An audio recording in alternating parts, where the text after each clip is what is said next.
All right, here we are. It is episode number 13 of the Grail. Glad you guys are here today, and I want to say thank you, first of all, for all the happy birthday wishes out there that I received from a lot of you on Instagram and Twitter and Patreon, all of that. Thank you so much. I'm out in the desert, enjoying life out here. A little relaxation. The view I got is unreal. I'm at this house called Hawken Mesa. It's an Airbnb, and it's just a full 360 view of canyons and rocks and Joshua trees. I'm out here. Gertie's tearing it up. Loving it. Gertie dog. Anyway, so thank you so much. All of you. I love you all, and I'm glad you're here again today. Great, great guest today. It is the Stomp Box King himself, Jamie Stillman, owner of EarthQuaker devices. This guy's story is incredible.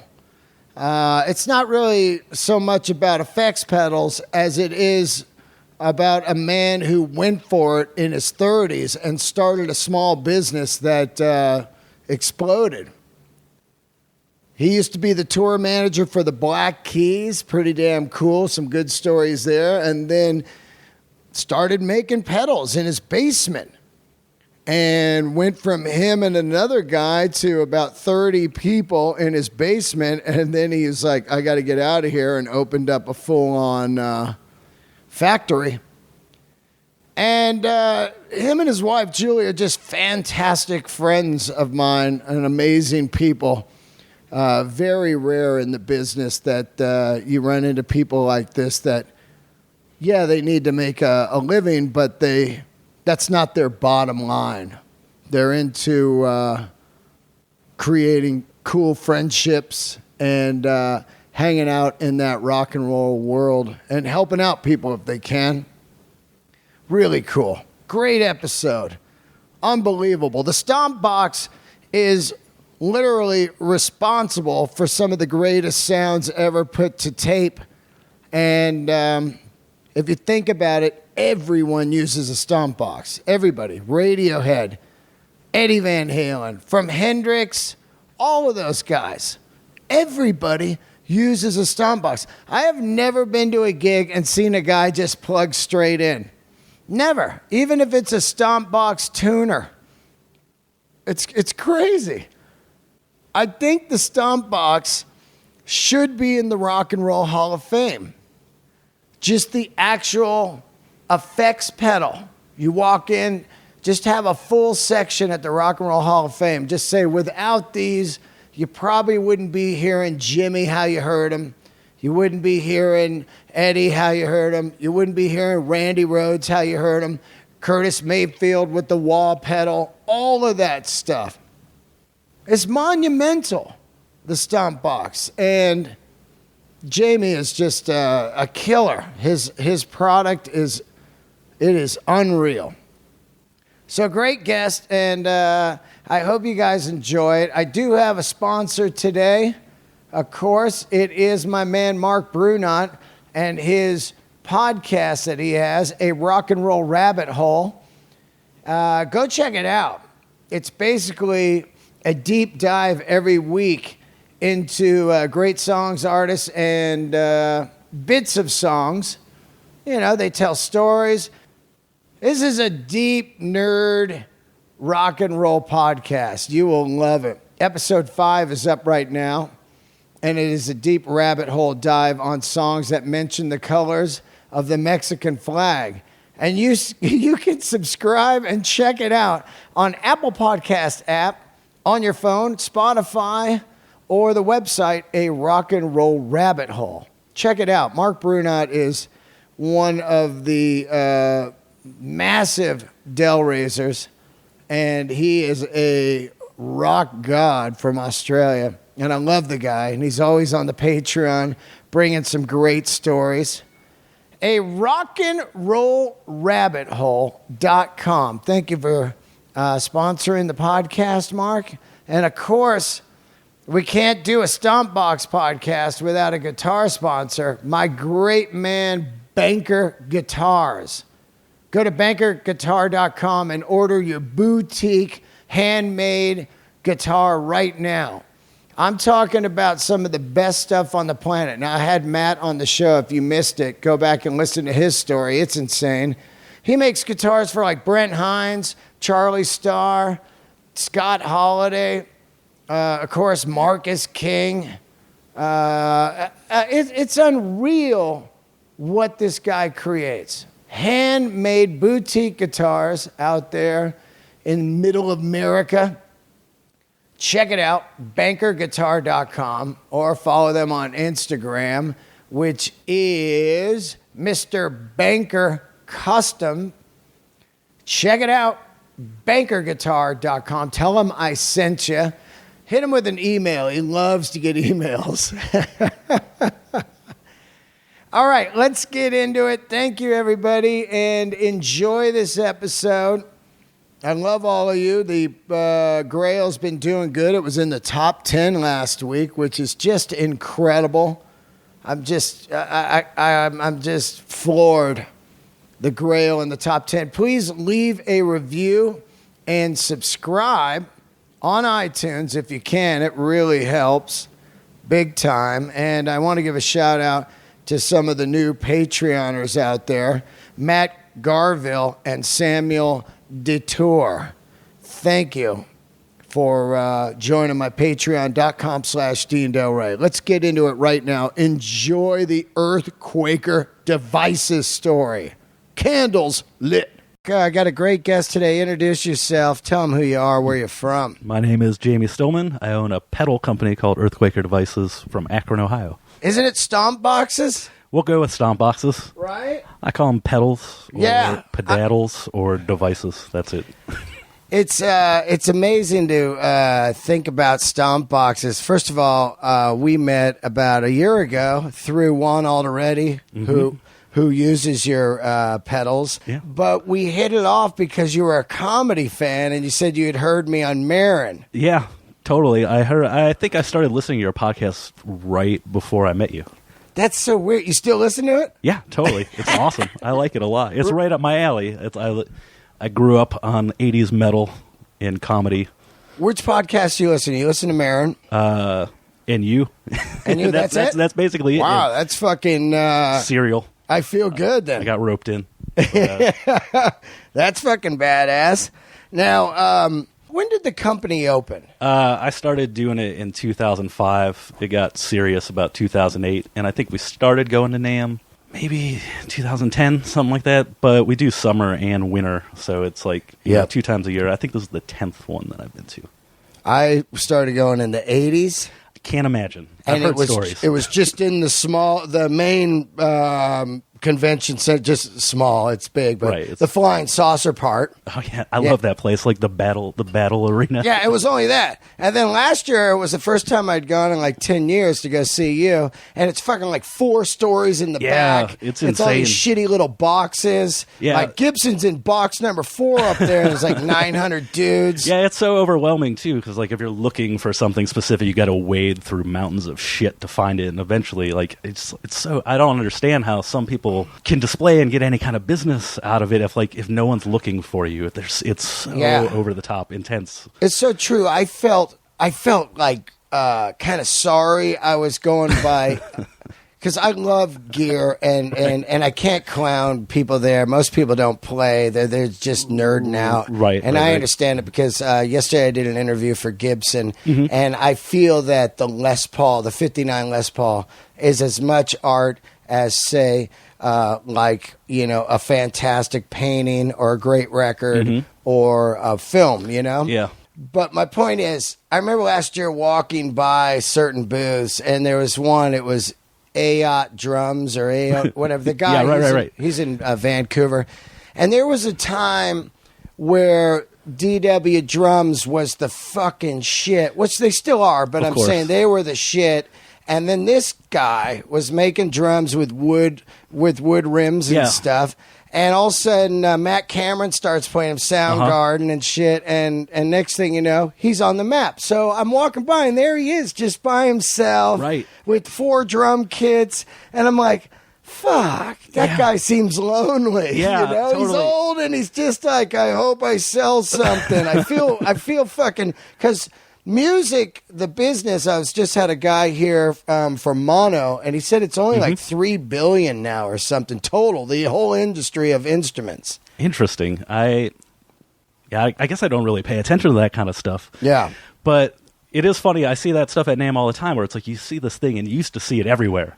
And now it's just like, oh, here's their little booth. And it's like, but the thing is it's all still relevant. And it's cool that they can still, you know, they're still doing it. I mean, NAMM is not cheap. No. To do. What is it NAMM cost for a booth? For us, I would say, I mean, the booth itself, I think it's like $15,000 at Winter NAMM for our booth. That we do a 20 by 20. And that's it small. Might be, yeah, I mean, think it's those fucking that's a Marshall mid-size one. But yeah, the giant ones. I have no idea how much that costs. But like all said and done, I think when we are finished with NAMM, and we're a relatively small company, not tiny but still small, it costs us probably $60,000 to do NAMM with like flights and wages and the booth rental and the space rental and power, and so much shit goes into it. Yeah, car rental, hotels, all that shit. And like Disneyland, you got to go there, right? I actually haven't been to Disneyland for NAMM, but we took our girls out there for spring I remember break. after, right? Yeah. That's incredible. 60 fucking grand. Yeah, and it's ridiculous. How many pedals is that? So many. I don't know. But it's weird though, like every year it ends up paying off. It takes about 6 months. So I watch the cycle. And it's like, little by little, everyone who visited you at NAMM, they come back, and it raises a profile somewhat. And I kind of just feel like we're in the cycle now, so it's like, why stop? We'll keep doing it until it's not really cost worthy. So what happens at NAMM? They like vendors come up and go, we like your pedals, we want to start stocking them? It's pretty much as mind-numbing as that. It's like you sit around and you say the same thing over and over again. Everyone comes up and asks the same questions, and you're like, oh, well, this is what this does. And it's really meant for, artists and dealers and just industry people to come see like what's new and like, what's out there. And, we have a ton of dealers. Like, I feel like we have like any dealer that would carry what we have in the U.S. But every year I'm surprised. Like, we'll pick up 10 and 10 will do it. Like 10. Wow, 10. How many dealers you got carrying this stuff? A couple hundred. Wow. Two or 300. U.S. or worldwide? Worldwide, I would say. But like, to be honest, I'm a little bit in the dark. I don't really handle the dealers. Yeah, your wife does? Yeah, my wife does. Right. And then so this guy, Carl. And you guys Corey are the only owners of the company? Yeah, Julie and I, we own the company. But the other thing I'm in the dark on is like we have distributors like in Europe and Canada and stuff like that, and some of them just don't want to tell us what stores we're in, and I don't know why. That's weird. Yeah, right? It is a little bit weird. Maybe because they're afraid you'll go. They're charging them more. Or something. That's what I think. Is I think they think we're going to step in and be like, well, all right, well, we can do this now. But that's not the case. We don't have all the time in the world to deal with that stuff. Plus, like, I never set out to be a businessman. Like, I just wanted. What did you do before pedals? Fuck around and make sounds, I think. But I've been a musician forever, like since I was born. That's all I wanted to do. Right. So that was basically it. I toured and played music, and then right when EarthQuaker started becoming a thing that I realized would be a job, I was tour managing. Wow. Now, tour manager for who? Any big bands? The Black Keys, only them. The Black Keys? Yeah, that's the only one. Well, let's talk about that a little bit. All right. Now, Akron, Ohio, which I changed to Devo, Ohio. Yeah, I keep hearing that. I might actually be the only person in Akron that doesn't own a Devo record. That's fucking absurd. You should leave now. Yeah. Here, this counterbalances that. I own a Mellotron that used to belong to Mark Mothersbaugh, though. Yeah. So that works, right? I try to tell people, like when I saw the Devo movie on Saturday, you got to think how old are you? 37. So you weren't alive in 72. Nope. But imagine you live in Akron now. What is the demographic of it? Is it hipster? Is it rock? Is it hip hop? I'm just trying It's pretty blue collar. Pretty blue collar. I think that there's a college there, and it was a pretty burned out town, and like I'd say about 4 or 5 years ago, the college started bringing in kids. So like playing music in the town, like you get to see the waves of people, and like right now it seems there's a fair amount of hipsters, but they don't have like a hipster attitude. They got kind of like an Ohio fuck it attitude. Yeah, just Pabst Blue Ribbon and a fixie. Yeah, chain smoking cigarettes. And could you imagine 5 guys? They're going to school there, and they go, "Hey man, let's start a band." Which during the era of Jimi Hendrix, Janis, classic rock, The Doors, Zeppelin, The Who is all booming. Yeah. There's no fucking punk rock. And they come out 72 through 74, and they're playing stuff like Joko Homo, Mongoloid, and they're explaining it in this film, how hippies in Akron are like, fuck you, enough. Right, yeah. Like, I mean, I can't fucking imagine what people thought of them then. But I will say, like, Cleveland had a huge scene for that shit. And Devo started in Kent, if I'm not mistaken, and Kent was a pretty... I mean, I grew up in Kent. That's where, like, my parents lived. It's a pretty artsy town. Like, that, like, you know, my bands, like, when I was, like, 14, like, you know, we could take over pizza places and shit and just do whatever we wanted to do there. And there's, like, lots of house shows, and that shit had been going on there forever. There's a ton of bands, like... I can't actually remember any off the top of my head. Yeah, I like, get it. Just a ton of bands like that from there, and it was pretty accepted. I don't know what Akron was like, but like Akron, I feel like, you know, the general vibe of Akron has not changed, and it's like a pretty. I don't even know what you call urban redneck kind of thing. That's what I'm saying. Yeah, like I can't imagine what Devo would be like. That's back why I then. love It's them like so it's much. fucking crazy. There's no possibility of them thinking we're going to get famous. No. It's like Lenny Bruce when he comes out. He's saying fuck, and people are like, whoa, I don't want to hear. I'm just talking about people outside the box. They just have their vision, and all they care about is what they're doing. This is getting us off. Yeah, I think it would blow their mind. And I mean, I kind of feel like that for any of the bands that get out of that town. Like when like in the 90s, like my first band that I toured with, we were like a pretty... I don't know, like a spastic Sonic Youth, and like we were touring, but none of the other bands were touring from there. And then they would be like, well, this band's touring, they must be something awesome. And then they would come see us and be like, I don't think they're actually fucking playing music. Like, what is it? Yeah. So you kind of I kind of understand that vibe, like what it must have been like for them. But back then, I can't even imagine. Like, I don't know how they didn't get beat up all the time. I don't either, because they look like guys you would just beat up back then. Like rednecks would be like, take them out back, skin these motherfuckers. Yeah, and I wouldn't doubt if there was definitely some of that going on then. I don't think it would be like that nowadays, but back then for sure. So I get turned on, I think, to the Black Keys maybe 02, 03, I think. Yeah, that's pretty early on, I think. I think I started working with them in 2004. Now, I saw them. I was working for the Stones, and we had a night off in London, and I went out to fucking it was like a half-hour ride to a place called the Garage. I know the Garage. Okay, and saw these motherfuckers in which would be the most fire trap building I've ever been in. Right. It held maybe 200. There was 500 in there. Yeah. It was blazing sweat, and I went by myself. I couldn't get anybody to go. Like, I was like, you got to see this band. I'd never seen them, but I had their CD. I go, and it's fucking mind-boggling how awesome it was. Yeah, they played like an hour, and they destroyed. Yeah. Were you out during that time? No, that was like before me. Also, they had kind of a weird situation. I would tour manage them in the U.S. only, and then they would have like a different one in Europe, and then one in Australia. And then I ended up, the only thing I ever did with them out of the country, I went to Australia just to sort of like a roadie, which just turned into me drinking. Yeah, that's just to go to Australia. Yeah, I was just hanging out for like 3 weeks in Australia. So are you good friends with those guys? Yeah, I talk to him every once in a while now, but I knew Pat, the drummer, before he was in the Black Keys. He would come see all of our bands. He was like he was like an awesome, dirty dude that was super funny, and so like we just always wanted to hang out with him. He was super cool. Those guys are the kings of the hipsters now. Yeah, right. Now they use your pedals, right? They live in Nashville. Yeah, Pat Carney actually bought the first pedal I ever sold. Is that right? What was it called? Did it have a name? It's called the Fantastic Beast. Now, how do you pick your names? I keep laughing because the cloven hoof.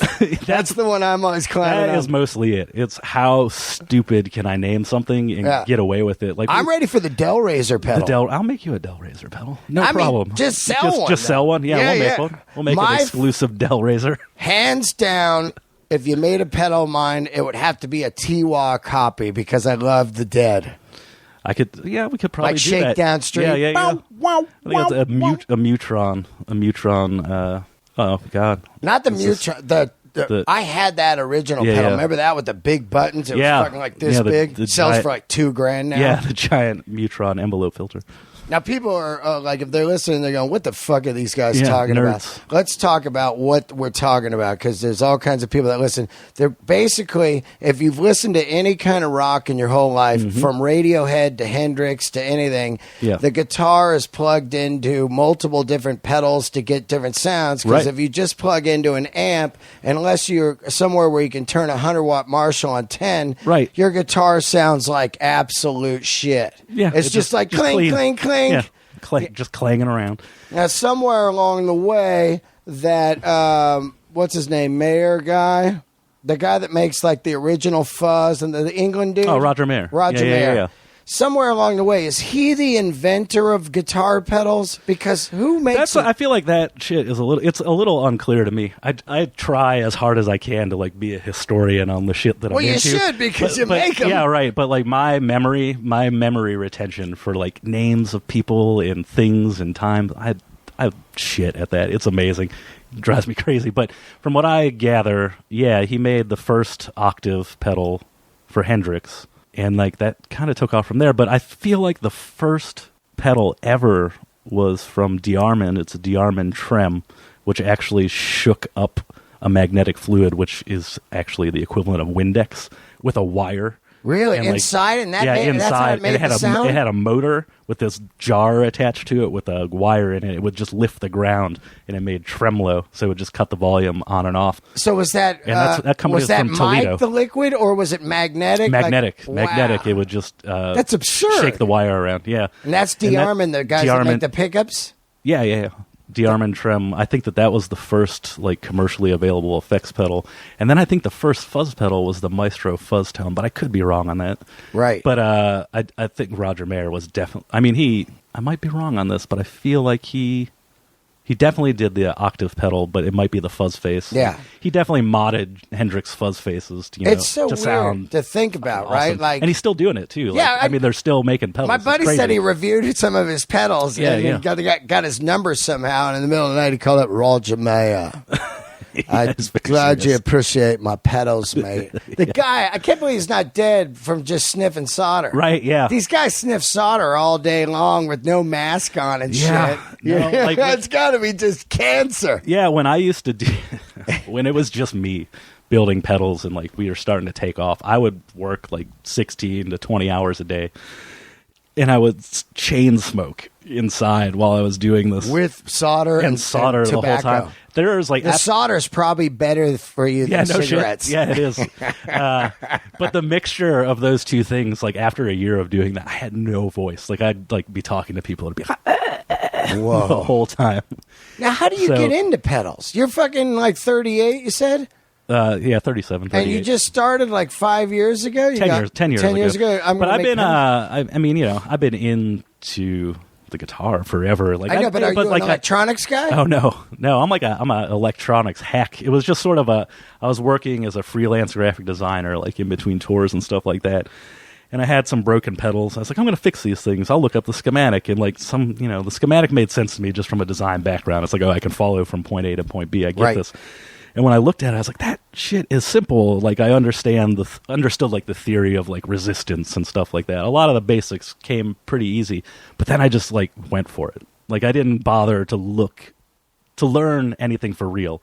It's just like, I'll skim over some shit and be like, oh, this is how you do this thing. All right, you get there. And I just started hacking away at stuff, and like, I would say 1% of anything that I would build would work. But I got hooked, like addicted, like super obsessive.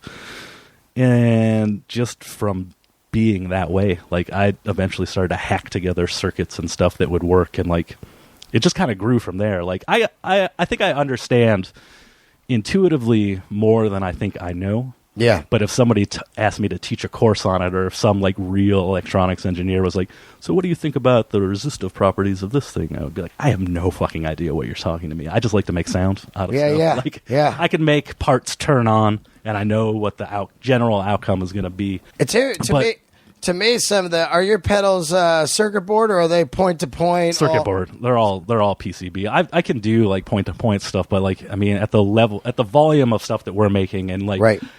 We employ 23 people now, and almost all of those are circuit builders. Like, that's the other thing. Like, we are, not a lot of people do what we do. Not a lot of people make stuff entirely by hand. So, like, we start from, the ground up, and everything is done, populated by hand, soldered by hand, you make wired the cases at your place? We used to. Like, that was my last, like, hands-on job there. I would screen print and drill all the cases, but, like, we can't handle the volume. So, like, the cases are painted, silk-screened, drilled at a place in Oklahoma. Yeah. And the circuit boards themselves are manufactured at a place in Colorado, and then sometimes we do them at some place in China. And then someplace you guys overseas. just put them together? And then they come in, and we put all the parts in them and wire them up and test them all. And that's what all those people do. So it's like paint by numbers. It has to be paint by numbers in order to maintain, like, just like the level that we want it to be. How many pedals you sell in a month? 800 or so. Wow. It might be more than that, though. Like, Julie, those things are like $300 a piece, right? Yeah, around anywhere from $1 to $350. That's our price. Pedals are weird because Juan and I collected them when we were younger, and there was a time where I'd be on tour and I'd just pick them up at pawn shops and shit. The Big Fuzz. Yeah. The Ibanez 808, the green one, the green Ibanez with the square tube button. Screamers. Yeah, tube screamer, yeah. And then it seemed to me, those pedals would break all the time, and they were starting to go up in price. You're like, fuck, I can't bring these on the road. And then I remember this Klon Centron pedal. Yeah, the Klon Centaur, the holy grail of overdrive. I own 2 of those, and I don't have them now, and I wish I did. Yeah, I bet you did. I sold everything to do comedy, and now I'm like, if I make it, I'll buy this gear back. But at like 100 times the price. Yeah, like that pedal at the time was $300. But it was bulletproof, and the first ones were copper. And then later they got cheap and went to the just pot metal looking ones. Yeah, the silver ones. That became like the main production model, I think, of that pedal. That pedal's a weird one. Like, I think the mystique, like the myth of that pedal, is worth more than the actual sound of that pedal. Like, when it came out, people worshipped it. Yeah, no, and people still do. Like that, it's a very no one could clone that. Cloning is a big thing, like in like the boutique pedal industry. Almost everyone. Didn't they like spray goo on it? So it's just like you open it up, it's like covered in black nacho cheese. I remember that, man. Disgusting. You'd open it up, it'd just be goo. Somebody finally there's a site that just like hacks stomp boxes. And they like pulled money together and bought like a $2,000 Klon Centaur and like slowly chiseled that shit off, reverse engineered it, put the schematic up on the internet, and that was it. Like, everyone is making a clone of that now, like from big guys to like from Electro Harmonics down to like little guys. And it's now, are they out of business? Who? Klon? Yeah. No, like he kind of like has a thing like the Centaur as it was, which that box was awesome. Like, even without like what's inside of it, that would be an awesome paperweight. Like, it's just beautiful. It's a really good looking pedal. I mean, that was a time when matchless amps were out, and Mark Sampson was hand wiring these fucking amps in the valley. Yeah, and just making the greatest amps. And then this pedal comes out. And then there's Victoria, which is fantastic. And all of a sudden, the equipment is fucking great. And Fender and Marshall are sitting there with their dicks in their hands because they're doing circuit board stuff and just junk. And all of a sudden, it was great because it made them have to make great amps again. And they really just make their original amps. Yeah, I kind of think that's like... I do feel like it goes a little bit both ways. Like, I feel like there's a little bit of a misconception that if like a thing is populated on a circuit board or whatever, it's junk. I think the real problem was they were like cranking shit out and just cranking shit out. Nobody was listening to it. I think that's the problem. Like, the circuits evolved to a point where it's like, this isn't what it used to sound like, but no one notices because a machine is making the shit and we're selling it. It looks the same, but it doesn't sound the same. Right. And then once people started to really care about it again, like in the 90s, I feel like that's when all those companies, I think, took a hit. And I think they have been taking a hit for a long time. And now they're all starting to figure this out, like in like the last 5 years. Like, it's funny, you would look through guitar magazines and you see ads and it's like hand wire tone. It's like, yeah. Well, what does that mean? I don't know what that means. Yeah. Like, how does that mean anything? You're right there because it's like when the 59 Les Pauls went back to cloth wired, and the Bumblebee capacitors, and the proper knobs and shit. I think it's mostly for me. I didn't want to pay $2,000 for something that they were spending $10 on. Exactly. And it was like, come on, man. I still do, like, if I buy a new guitar, like if I buy a new Fender guitar, within an hour that guitar is gutted. Really? I just rewire it. Yeah, I replace pickups, I rewire the whole thing, I replace caps. I don't care if there's nothing to it. Like, real electronics guys will be like, the parts now are better than the parts back then. I don't, to me... You believe that? To an extent, they're more precise, right? But maybe the precision isn't exactly what makes a better musical instrument. I feel like, like if you listen to it, like I have things that I like the sound of, like, and to me they sound different. Like I know what caps I like on a tone control of a guitar. Like I'm going to put that in a guitar, and I don't give a shit if it matters to anybody else. Like to me, it sounds good. But like, I mean, I opened up like a brand new Fender. It's made with garbage inside. Absolutely. To me anyway. Like I don't think there's nothing spectacular about it unless to justify you get a the relic. price tag. Yeah. But the old ones have a thing. Like you open up a vintage guitar, you open up a vintage anything, and it looks better. Like it does. It sound to me that most of the time it sounds better as long as there's no like.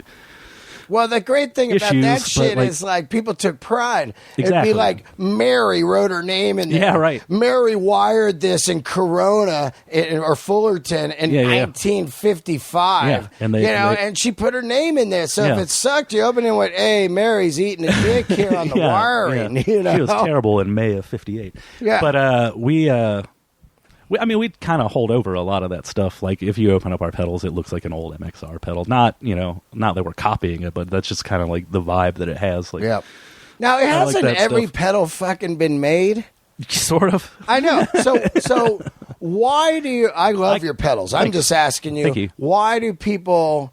To me, it's a lot of aesthetics to me. Yeah, I like how yeah. pedals look. Me too. What was that first company that was hand painting them in the 90s? Zvex. Yeah. They're still doing it. Like, they're at NAMM. We're good friends with those guys, too. Like, I remember their those stuff guys. is awesome.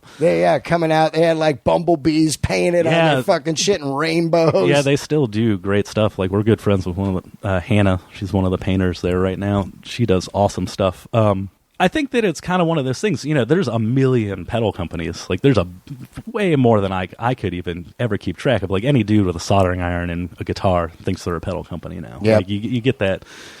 But I don't know what it is that took us, like, over the edge to where now it's a business. But, I mean, aesthetics is a big thing. Like, our stuff is pretty designy. It looks cool as shit. Thanks. Yeah, like, I mean, I have an aesthetic names that I like, and I like, it's like half sarcasm, half serious, name some of the pedals. Half serious shit.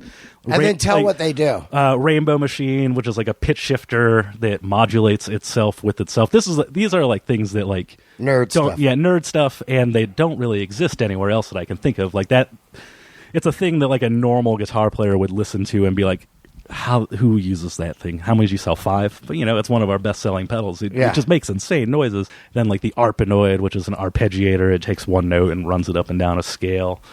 We got Disaster Transport Senior and Disaster Transport Junior, which are named after a roller coaster in Ohio. Oh, really? Yeah. That's dope. At Cedar Point? At Cedar Point, yeah. Oh, God. And Dispatch Master, which is also named after the same roller coaster, which is a great story that you can just look up on Wikipedia. I love Cedar Point. Yeah, that place is amazing. We take company picnics there. You do? Year. Yeah, we take everyone there. I want to go one time with your whole company. Yeah, you should. I would in 1 minute. Yeah, it's awesome. Now, do you guys make a pedal that does the Leslie effect? Yeah, sort of like that. That would be like a rotary chorus type thing, and we make one called the Depths. That's sort of like a Univibe Right, I love the type pedal. Univibe pedal. That's, of course, Stevie Ray Vaughan made Hendrix famous and all that shit. and then made the pedal through the roof. Yeah, and those things cost a fortune. Like when I was kind of researching how to do one, ours is not like a clone of it. It's sort of like a sound recreation in a way smaller, more affordable to manufacture and purchase format. Yeah. But I bought an original Univibe, and like that thing, it's a fortune for what it is. But like, again, it looks good. It looks like I collect pedals. Like I collect gear. How many you got?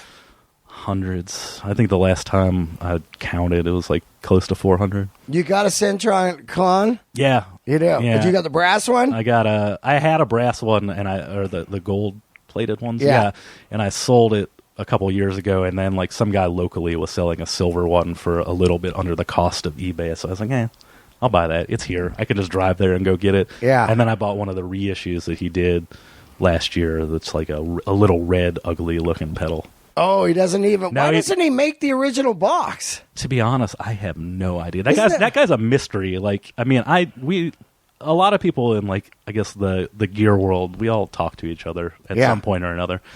That guy, I don't know anybody who knows that guy. Like he did like an interview, and like the interview was like hot shit. Like everyone was passing it around, but it wasn't interesting. Like it wasn't an interesting thing.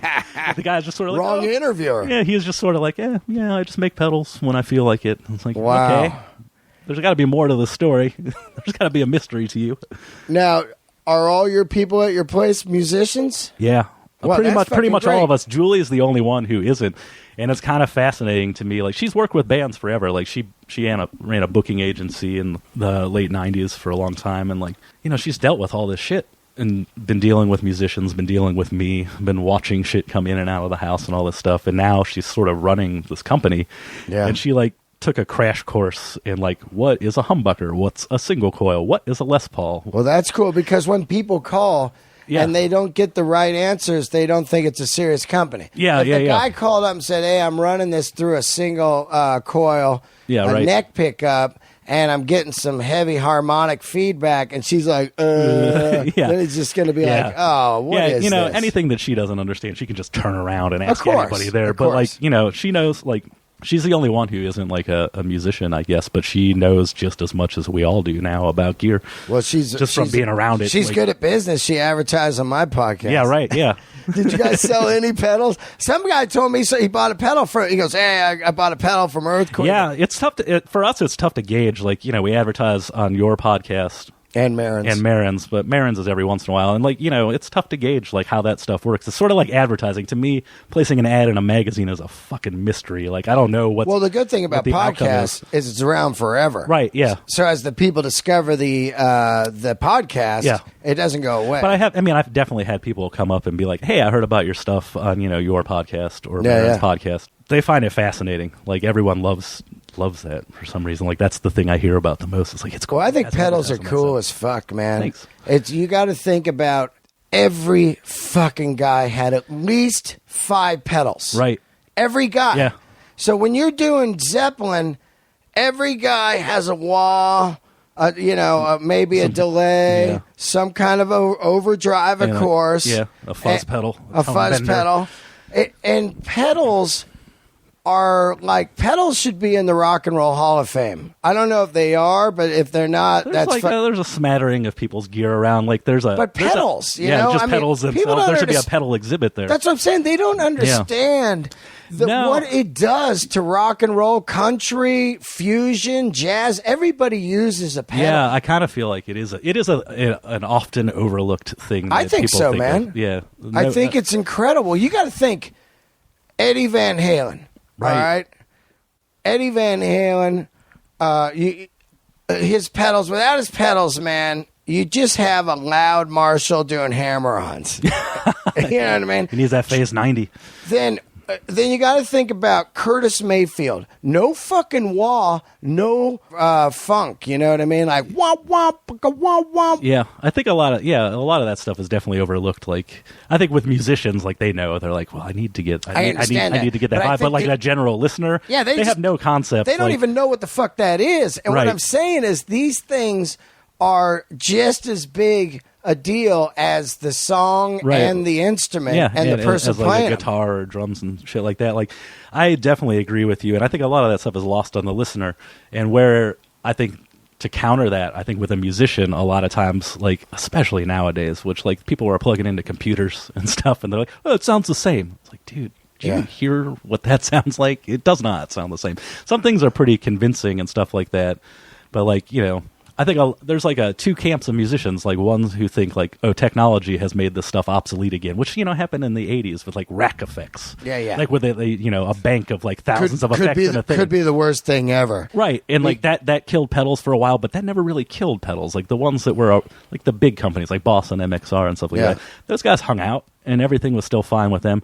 And I feel like people think that resurgence is happening again with like the age of computers. Like you can do anything on that stuff. But like this industry, pedals, it's like one of the biggest things in like fretted instruments. That, like I said, there's so many companies, and like we're all selling enough to make a living. Like, yeah. Well, here's the thing too. What people don't understand is the pedal. It makes it easy for the run and gun. You know what I mean? Exactly. So if you're just doing one song on a TV show or you're playing 3 songs at a festival or whatever, that the main fucking nightmare of those old rack effects and shit would be a 3-hour sound check because the asshole to the right is like, dude, my board's down. And they're just both rubbing their heads, the tech and him, and you go, just staring at it. Get rid of that fucking board. Light it on fire and just get a fucking MXR Distortion Plus, dude. Yeah, you and I do think that's where like the pedals came back into play like real heavy. Like aside from the fact that like in the 90s they were cheap as shit, like because like everyone sold that stuff and everyone thought it was obsolete. And now, you know, like anything, people collect that and the prices have like skyrocketed. But like you're right though. Like that's why, like, you know, you can just grab a thing. It's like, I need a fuzz sound for this thing. I'm just going to grab it. I don't have to think about programming anything. I don't have to store it. I just plug this in. And like, you know, it's great. I think a lot of that shit is great for the studio. I think it's fucking fantastic. Well, you remember your first pedal you bought? Mine was the MXR Distortion. Yeah. It was the yellow box. Yeah, then they had the Distortion Plus. It was like a dual one that you could plug in. No more 9 volts. I was like, fuck yeah. Yeah. I think the first pedal that I can remember having, it was one of my friend's older brothers was in a band, and we stole a Big Muff Pi and a Boss BF2 flanger, and we like thought that the flanger was like the most awesome thing ever, and that the Big Muff was a pile of shit. Wow. Which like I wish that I had that Big Muff now. Yeah. Those things are worth a fortune. Is that the green box one? It was like an early one. Like I think it was like what they call a triangle one, which is like a 60s or early 70s version of it. That, you know, did sound awesome. But I remember the first pedal that I actually bought with my own money. It was a KMD analog delay. It looked like a Boss pedal. It was a little blue. Yeah, analog delay. Just a copy. Yeah, and I still own it. And you do? It's still one of my favorite pedals ever. Yeah.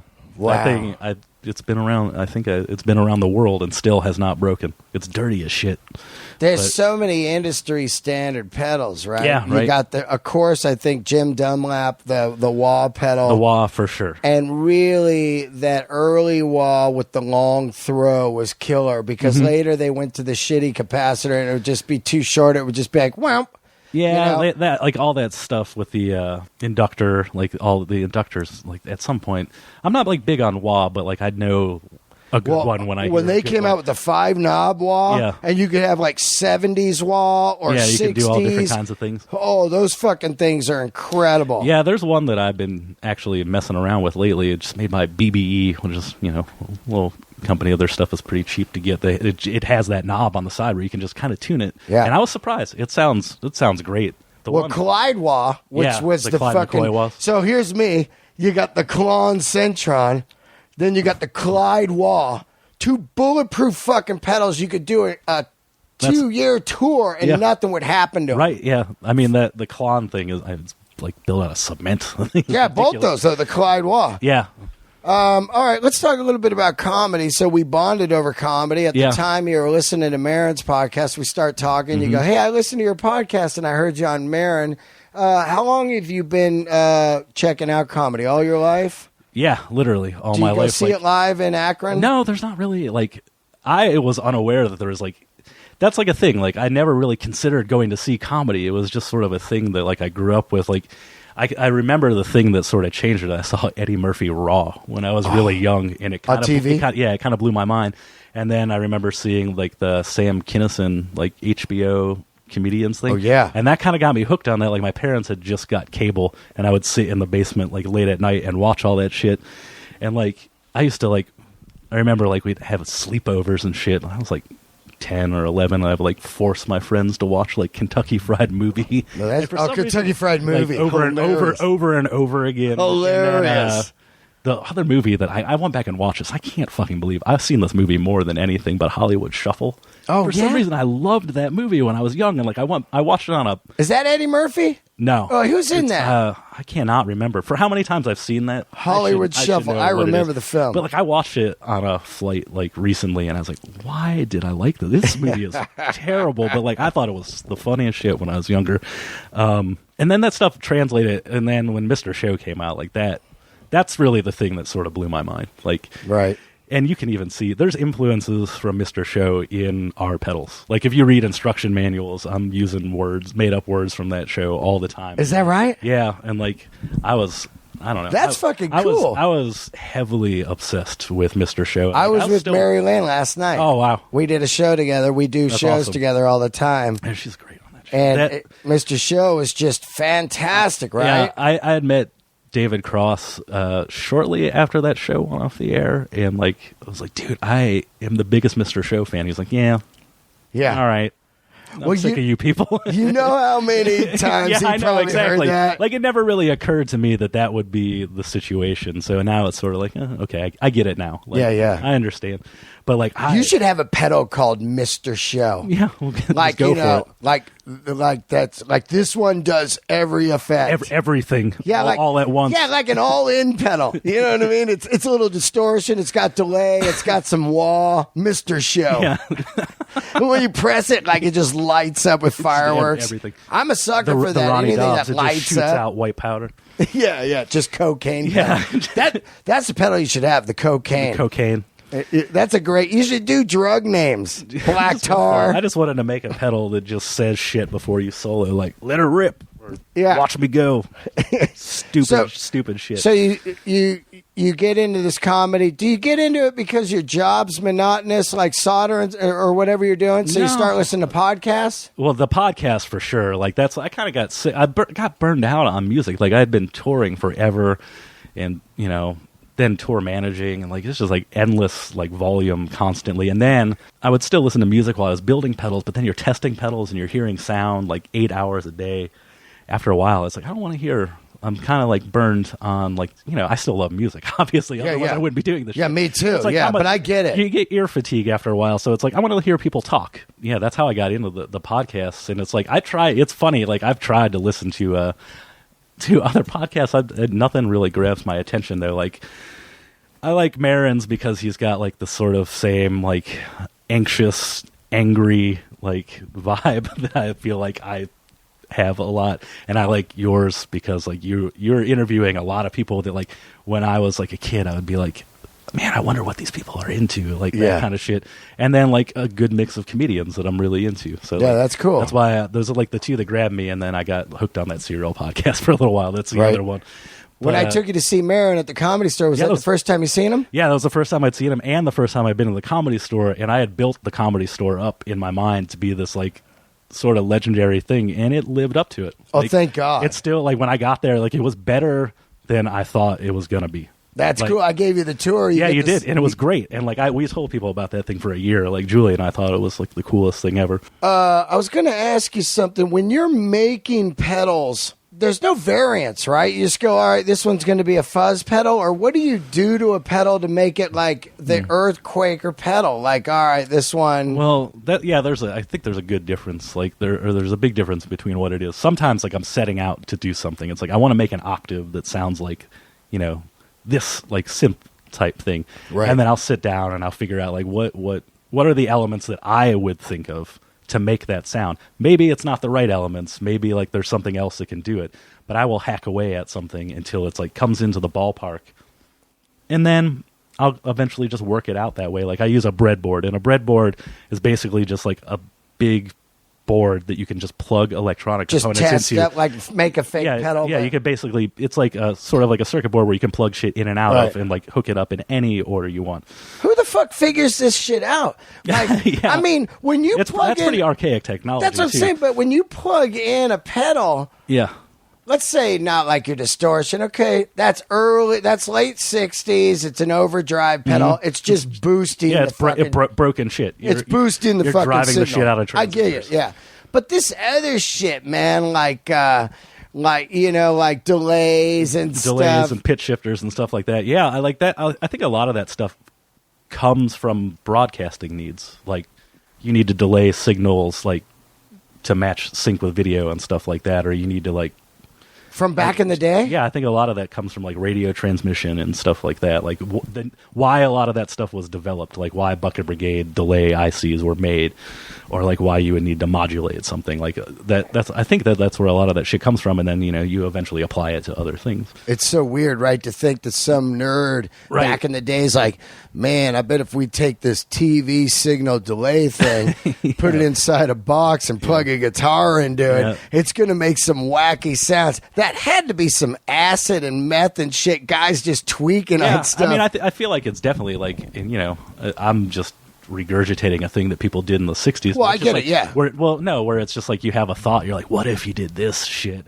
Like, Yeah. I have no background in it, like, so like I don't know that people had already done that. Like, by the time that I got deep into this, Yeah. I realized that like people have been doing what I've been doing for years, solved all the problems already, and are on to better things. Whereas I was just like redoing this work that I already yeah, you didn't do any like, research. yeah, I didn't do It's any hilarious. research. But like at the same time, that's what I like about it. Like Yeah. if there's anything like with drums or guitar or electronics, I don't like to know exactly what it is that I'm doing, because then there's no mystery to Yeah. it. It's like I can play the shit out of the guitar, but you ask me like what the root note is, I don't fucking know, because I don't want to know. Like, Yeah. I've been playing guitar for 20-something years.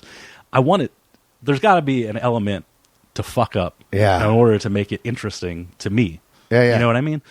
So like that's why like I kind of like electronics. Like there's a lot to fuck up with electronics, and Yeah. I've done it, and there's still shit for me to fuck up with it. There's still I love things to catch on fire, things to break.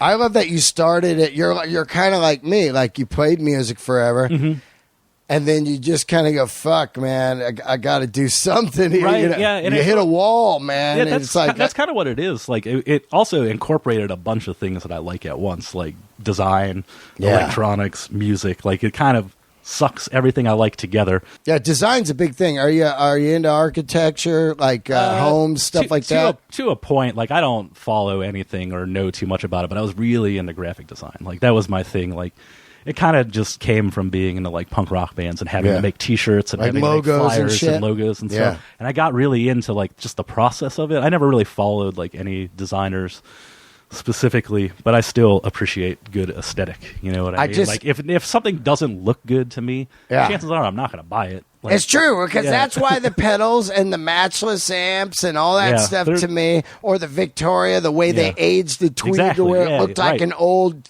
Fender Twin, Yeah. you know? I tweeted it yesterday. Somebody had released the original Van Halen cover that the Warner Brothers wanted to put out. I didn't see that. I'll show it to you when we're done. It's hilarious. So the Clash and Sex Pistols and everything was Right. big in '77. So they put this cover together where the band was just looking kind of ugly. They had Mike Anthony up in the front Oh, God. instead of Dave to make it look more punk. And then their logo was this ugly kind of it's almost an 80s logo, but in '77, and it's like a weird pyramid thing. And the whole God. thing is horrible. And I think a lot of it has to do with, like you said, design. You would have never picked that record up when it looked like that. Yeah, I can't imagine what the first Van Halen record would be like where they would be if that's if it what was like if that, that's what you it just was. walk Yeah. right by it because it's Mike Anthony in the front. Right. Just hairy chest with a T-shirt, V-neck, you know. You would have never With been that able to see him speaker do wire hair. that amazing bass solo in Live Without a Net. Do you Yeah. remember that? He's like Yeah. running around with that cape just pounding on the bass. That Jack Daniels bass.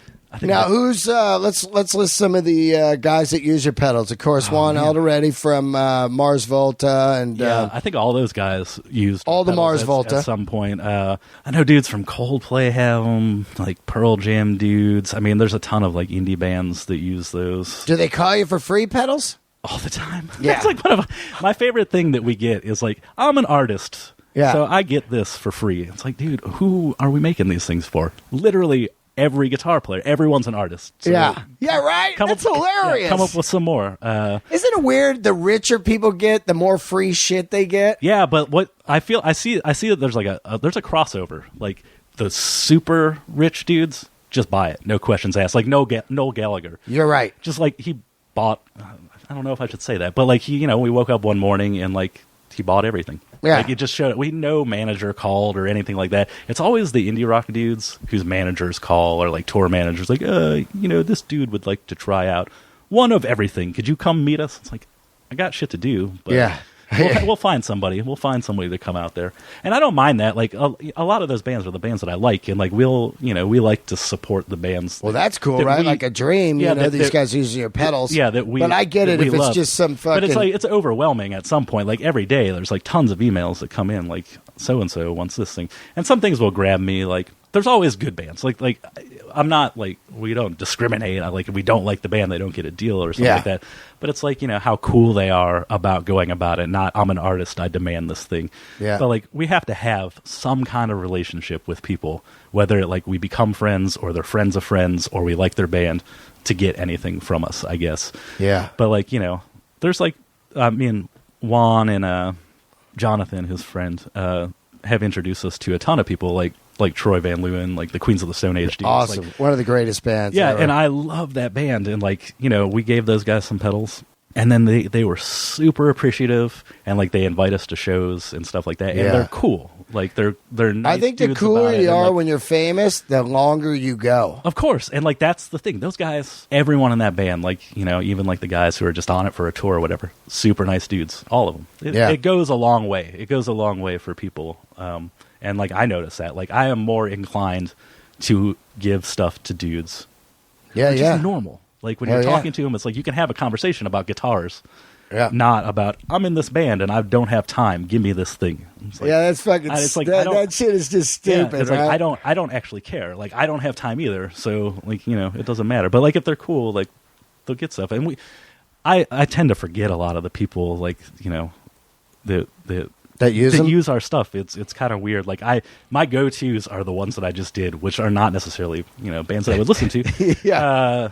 But like those guys, like there is sort of like a point where like almost every band that has a song on the radio right now, we have given a pedal to. Wow. Or like have used our stuff. That's like, on fucking songs. Like, awesome, right? Tons of people from like Katy Perry's band, like down to like Paramore and stuff like that. I know that all of those guys have used our stuff in the studio just because we're friends with all these engineers and like we know what studios carry all of our pedals and stuff like that.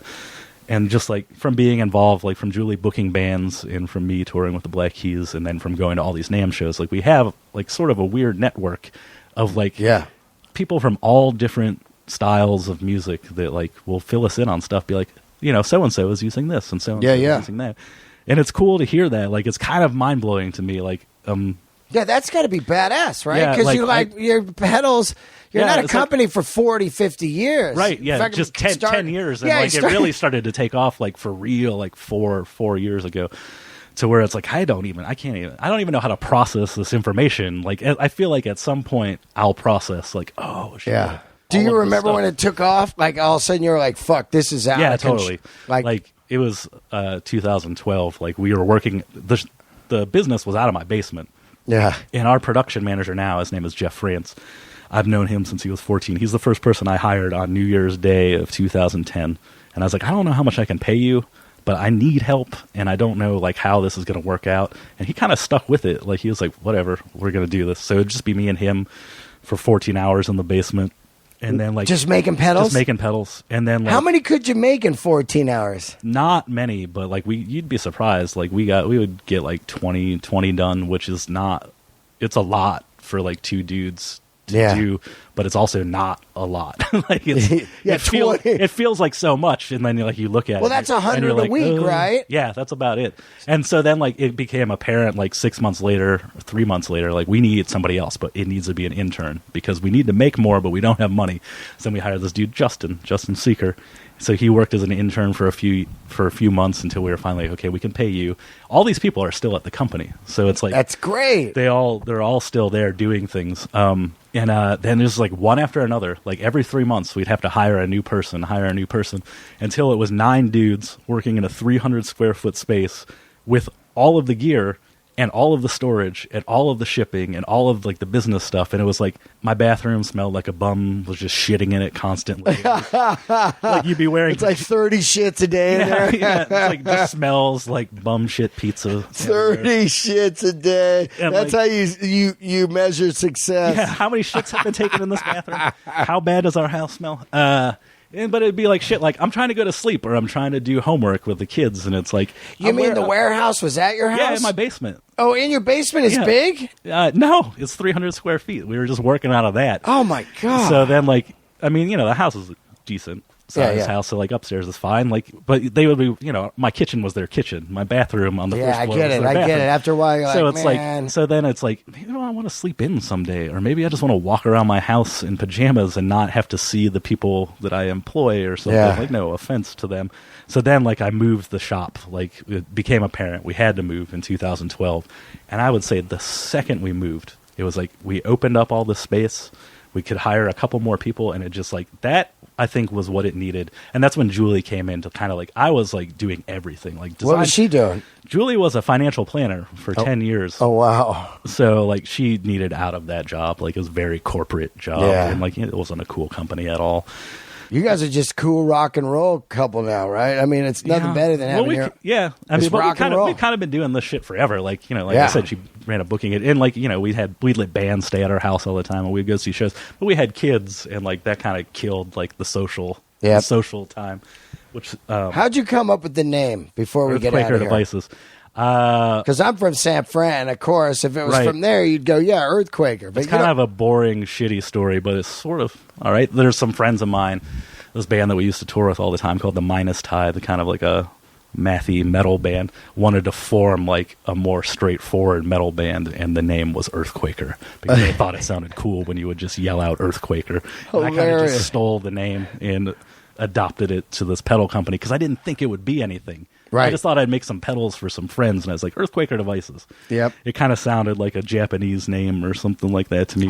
Just because EarthQuaker! you throw devices on It's the like end of it. Godzilla film. Yeah. EarthQuaker! Exactly. So, like, I don't think it would be the name that I would have picked if I had to think, like, I'm starting a business. This is it. Right. But it sort of fell onto the business, and now I'm happy with it. It sticks out a little. Well, thanks for coming by. Yeah, thanks a lot I'm for ready having for me. the Del Razor pedal. I'm on it right after T-Wall. NAMM.